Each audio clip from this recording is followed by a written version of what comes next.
welcome to In the Zone, your one-stop source for the latest news on Intel through our Tech Provider Zone site. Joining me as always today is Peter Krass, editor of Tech Provider Zone. And we're going to spend a few minutes today chatting about some of the hot stories that you can find on Tech Provider Zone. And Peter, I wanted to start this week by talking about something that, an event that actually just happened, Intel Accelerated. And I know you had some takeaways from that event. So if you could share those with us now, that'd be great.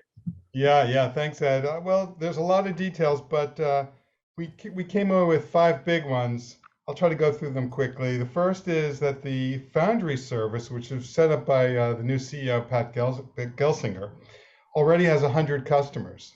That's a big deal, and 2 of them are Amazon Web Services and Qualcomm, so those are 2 big wins. He mentioned that Intel's crossed over with their 10 nanometer SuperFin. Crossed over means they're now making more 10 nanometers than 14. So that's a big transition point for them. The third one is they're completely renaming their numbering system for all the microprocessors. I won't go into it now, but the next one's going to be called just Intel 7, just to give you an idea how that's changed. Fourth, they're going to have some more fab plants, big announcements coming in the US and Europe later this year. And number 5, they say now they're the only major chip maker doing all their manufacturing and R&D in the US, from what lab to fab, as Gelsinger put it. So that was number 5. You had me at Amazon because that's how a lot of us have spent the last 18 months is living off Amazon. And one of the things, actually, this will sort of transition to our next topic. One of the things a lot of people do with Amazon is they download a lot of games, a lot of video games. And I know people take summer vacations and they, one of the things they do, you sort of, stay indoors if it's too hot or raining, like it's been in most of the country, you play video games. And one of the things that happens in the heat, obviously, is things get hot. And so I know, let's spend the next minute or two here on the next topic, talking about how gaming systems keep their cool. What can you tell us about that? Well, we're doing a whole series of articles we call Tech Explainers. It's kind of like, how do these things that are all around us work? So one of them is, how do gaming PCs stay cool? People build up these gaming rigs, and these things are really high end, and they get very hot because it's just a basic electrical rule, which is resistance creates heat. With your normal PC, your fans and what have you are fine. These things get way hotter, and it can slow down your games if it gets too hot. So the article explains the 2 basic techniques. One is air cooling with super duper fans, and the other is liquid. It moves liquid around almost like a radiator in your car.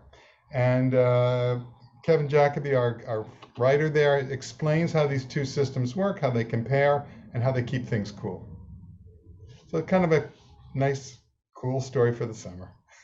Excellent. And then one of the things that you and I both have in common, aside from a love of tech, is we both wear glasses. And for this final topic this week, we're going to talk about Intel Nook visual solutions. And what can you share with us about those?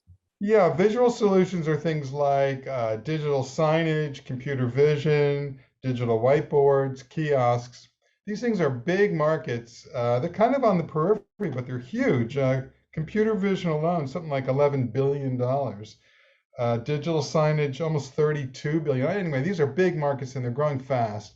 And the point of our article is that the Intel Nook Mini PC, which is a tiny little powerful computer, is very useful for powering these kinds of visual solutions.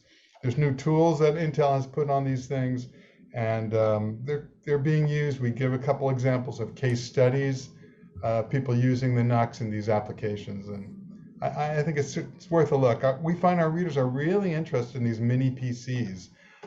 What's cool about them is they're tiny. I mean, one of them is 4 by 4 inches. It's a full powered PC with everything you'd expect from a bigger unit. Excellent. Good stuff as always.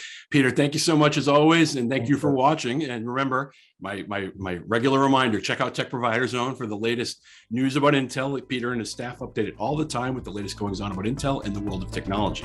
Thanks again for your time, Peter. Thanks to you for watching, and have a great day, everybody.